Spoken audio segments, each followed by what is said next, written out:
সুপ্রিয় দর্শক, স্বাগতম জানাচ্ছে সর্বশেষ আপডেট বাংলা সংবাদে। শুরুতেই জানিয়ে দেব সংবাদ শিরোনাম, এরপর থাকছে বিস্তারিত। শুরুতেই জানিয়ে দেব ডোনাল্ড ট্রাম্প ও মোদির ফোন আলাপ। অনেক সহ্য করা হয়েছে ইউনুসকে, আর না, ফাইনালি ভারতের খেলা শুরু। বিস্তারিত থাকছে প্রতিবেদনে। আরও জানিয়ে দিব আবারও দেশে ফেরার ঘোষণা শেখ হাসিনার প্রতিটি বক্তব্য কাঁপুনি ধরাচ্ছে ইউনুসকে। বিস্তারিত থাকছে প্রতিবেদনে। আরও জানিয়ে দেব 12ই ফেব্রুয়ারির নির্বাচন শুধুমাত্র একটি নাটক, বাংলাদেশে বিএনপি জামাত জোট সরকার হবে, হাসিনা পুত্রের গুরুতর দাবি। বিস্তারিত থাকছে প্রতিবেদনে।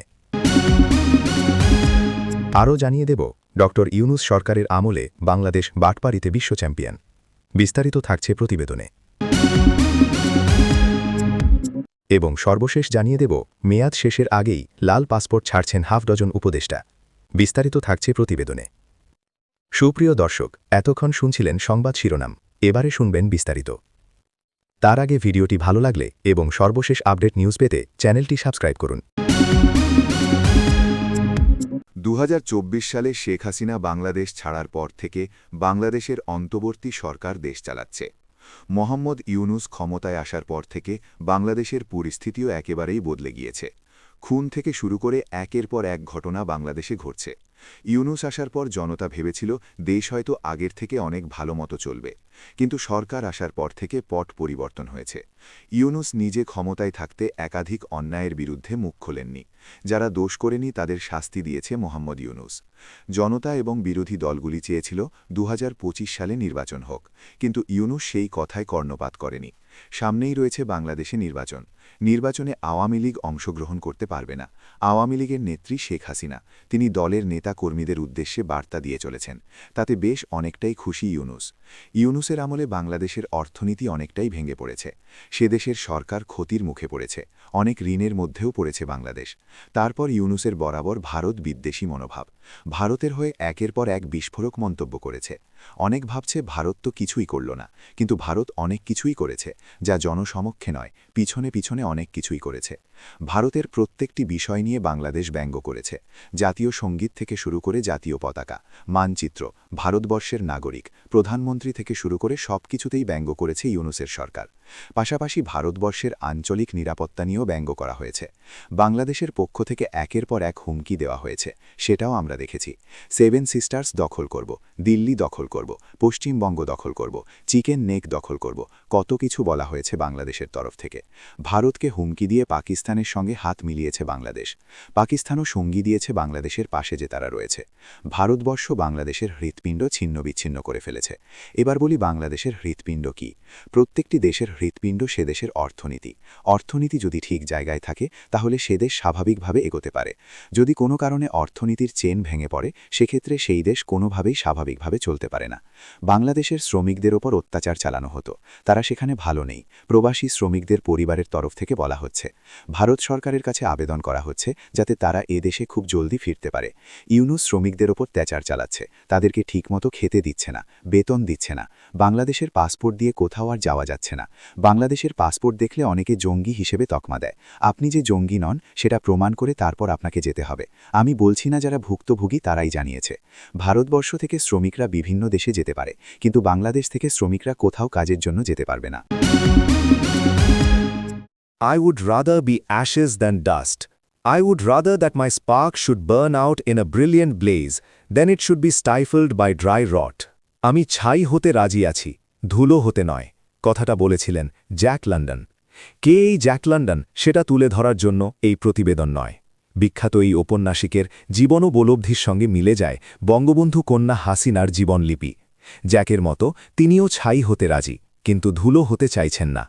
রাজনীতির আগুনে তিনি একাধিকবার পুড়ে ছাই হয়েছেন, নিজকে অগ্নিস্নানে সিক্ত করেছেন। আর প্রতিবার সেই অগ্নিশিখা থেকে জন্ম নিয়েছে নতুন এক হাসিনার। বাংলাদেশ তার সাক্ষী এই দুনিয়া। হাসিনার শয়নে স্বপনে জাগরণে বাংলাদেশ, সোনার বাংলার ধ্বংসযজ্ঞ তিনি সহ্য করতে পারছেন না। বঙ্গবন্ধু কন্যা তাই আরও একবার নিজেকে আগুনে শুদ্ধ করে নিতে চাইছেন আগুনের পরশমণির স্পর্শ। নিজেকে দহন করতে চাইছেন, এই দহন বাংলাদেশের স্বার্থে, আপা মোর বাংলাদেশবাসীর স্বার্থে। নির্বাসনে থাকাকালীন বিভিন্ন গণমাধ্যমে হাসিনার সাক্ষাৎকার প্রকাশিত হয়েছে। প্রতিটি সাক্ষাৎকার যেন একটি প্রজ্বলিত অগ্নিশিখা। সেই অগ্নিশিখা থেকে তিনি নিজেও ওম নিয়েছেন, সেই সঙ্গে ভয়ঙ্কর আগুনে বাংলাদেশের তদারকি সরকার প্রধানকে দগ্ধ করেছেন। দিল্লিতে তার একটি সাংবাদিক সম্মেলন হওয়ার কথা ছিল। বিশেষ কোনো কারণে সেই সাংবাদিক সম্মেলন বাতিল করতে হয়। পরিবর্তে হাসিনা দিয়েছেন অডিও বার্তা, আর সেই অডিও বার্তার অভিঘাত এতটাই গভীর যে বাংলাদেশ সরকার প্রধানের বুকে কাঁপুনি ধরিয়ে দিয়েছে। শেখ হাসিনার ওই বক্তব্য থেকে এটা আরও একবার প্রমাণিত হল যে তার জীবনের রাজনৈতিক শক্তি অনিশেষ। দিল্লি থেকে হাসিনা কী বলেছেন সেদিকে একবার তাকিয়ে দেখা যাক। এদিকে জামাত ইসলামী ও বিএনপি আসন্ন বাংলাদেশ নির্বাচনে ব্যাপক কারচুপি করবে বলে দাবি করেছেন ক্ষমতাচ্যুত প্রধানমন্ত্রী শেখ হাসিনার ছেলে সজীব ওয়াজেদ জয়। সোমবার সন্ধে আমেরিকা থেকে ভিডিও কনফারেন্সের মাধ্যমে কলকাতার একটি বই আলোচনা অনুষ্ঠানে তিনি বলেন, 12ই ফেব্রুয়ারির নির্বাচন আদতে কোনো গণতান্ত্রিক প্রক্রিয়া নয়, বরং একটি সাজানো প্রহসন। জয় বলেন, এটা কোনো নির্বাচনই নয়, ফলাফল আগেই ঠিক করা আছে। মানুষ ভোট দিক বা না দিক তাতে কিছুই বদলাবে না। তার অভিযোগ, নির্বাচনের পরে জামাত পূর্ণ স্বাধীনতা পাবে, যা বাংলাদেশে সন্ত্রাসবাদকে উৎসাহিত করবে এবং ভারতের নিরাপত্তার জন্য বড় হুমকি হয়ে উঠবে। তিনি আরও বলেন, পাকিস্তান বাংলাদেশে যা খুশি তাই করার সুযোগ পাবে। এর সরাসরি প্রভাব পড়বে ভারতের পূর্বাঞ্চলীয় সীমান্তে। এটা ভারতের জন্য অত্যন্ত গুরুতর নিরাপত্তা ঝুঁকি। আইসিসিআরে খোলা হাওয়া সংগঠনের উদ্যোগে আয়োজিত ইনশাআল্লাহ বাংলাদেশ শীর্ষক বইয়ের আলোচনা সভায় জয় ছিলেন শেষ বক্তা। দীপ হালদার, জয়দীপ মজুমদার ও শহীদুল হাসান খোকনের লেখা এই বইটি হাসিনা পরবর্তী বাংলাদেশের রাজনৈতিক বাস্তবতা নিয়ে। অনুষ্ঠানে সঞ্চালকের ভূমিকায় ছিলেন প্রাক্তন রাজ্যসভা সাংসদ স্বপন দাশগুপ্ত। আলোচনায় অংশ নেন সিপিএম নেত্রী সাইরা শাহ হালিম, বিজেপি নেতা পঙ্কজ রায়, কংগ্রেস নেতা রোহন মিত্র সহ একাধিক রাজনৈতিক ব্যক্তিত্ব। জয়ের দাবি, নির্বাচনের পর কোনো দলই একক সংখ্যাগরিষ্ঠতা পাবে না। তার কথায়, বিএনপি প্রায় 150টি আসন পাবে, জামাত পাবে প্রায় 120টি আসন। তারা একসঙ্গে সরকার গঠন করবে। তিনি অভিযোগ করেন, কোটি কোটি জাল ব্যালট ব্যবহার করে নির্বাচন প্রভাবিত করা হবে, কারণ বিপুল সংখ্যক মানুষ ভোট কেন্দ্রে যাবে না। জয় বলেন, এই নির্বাচন একতরফা, কারণ শুধু আওয়ামী লীগ নয়, কার্যত সব প্রগতিশীল রাজনৈতিক দলকেই নিষিদ্ধ বা কোণঠাসা করা হয়েছে।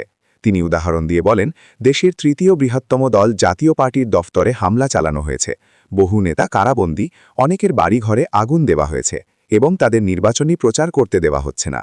জয় সাধারণ মানুষকে ভোট না দেওয়ার আহ্বান জানিয়ে বলেন, আপনি ভোট দিলে এই প্রহসনকে বৈধতা দেবেন, ভোট না দিলেও ফল বদলাবে না। তার অভিযোগ, জামাত বাংলাদেশকে একটি উগ্র ইসলামিক রাষ্ট্রে পরিণত করতে চায়। জয় বলেন, বাংলাদেশে এর আগেও মানুষ জামাতের সমর্থিত শাসন দেখেছে। আপনারা দেখেছেন আল কায়েদার অপারেটররা কিভাবে সেখানে অবাধে কাজ করেছে।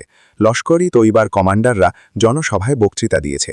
এটাই বাস্তবতা, আর ভারতের এটা নিয়ে গভীরভাবে উদ্বিগ্ন হওয়া উচিত। তিনি আরও দাবি করেন, বিএনপি ও তাদের নেতা তারেক রহমান আমেরিকার চাপে সংবিধান পরিবর্তনের জন্য গণভোটে সম্মত হয়েছেন। জয়ের বক্তব্য অনুযায়ী এতে প্রধানমন্ত্রীর ক্ষমতা দুর্বল হবে এবং বাংলাদেশের শক্তিশালী একক দলীয় সরকার গঠন প্রায় অসম্ভব হয়ে পড়বে। ফলে দেশটি সবসময় দুর্বল জোট সরকারের হাতে থাকবে। এদিকে ডক্টর মোহাম্মদ ইউনূসের সরকারের আমলে বাংলাদেশ শুধু বাটপাড়িতে বিশ্ব চ্যাম্পিয়ন নয়, দুর্নীতিতেও বিশ্ব চ্যাম্পিয়নের পথে রয়েছে এবং জঙ্গি উত্থানে নেতৃস্থানীয়।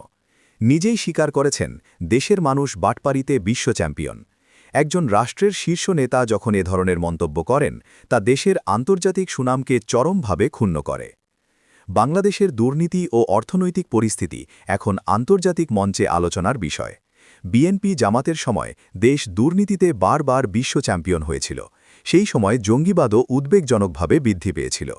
কিন্তু ড. ইউনূসের আমলে অর্থনীতি চরম দুরবস্থায় পড়েছে।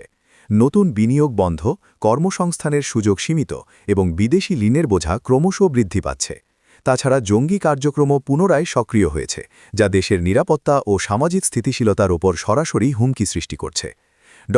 ইউনূস জনগণকে বাটপার হিসেবে উল্লেখ করেছেন, অথচ তার নিজস্ব কার্যক্রম ও নীতিমালায়ও বিশ্ব বাটপারের একটি নমুনা দেখা যায়।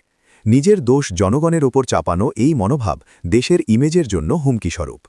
বর্তমান পরিস্থিতি প্রমাণ করছে, দুর্নীতি শুধু প্রশাসনিক সমস্যা নয়, এটি সামাজিক ও অর্থনৈতিক স্থিতিশীলতাকেও বিপর্যস্ত করছে। যুব সমাজ হতাশ, উদ্যোক্তা মনোভাব ক্ষীণ এবং দেশের উন্নয়ন অচল। চ্যালেঞ্জ মোকাবেলার জন্য প্রয়োজন স্বচ্ছ ও জবাবদিহিমূলক প্রশাসন, বিনিয়োগ উৎসাহ, কর্মসংস্থান সৃষ্টি এবং দেশের ঋণ ব্যবস্থাপনার সুসংগঠিত পরিকল্পনা।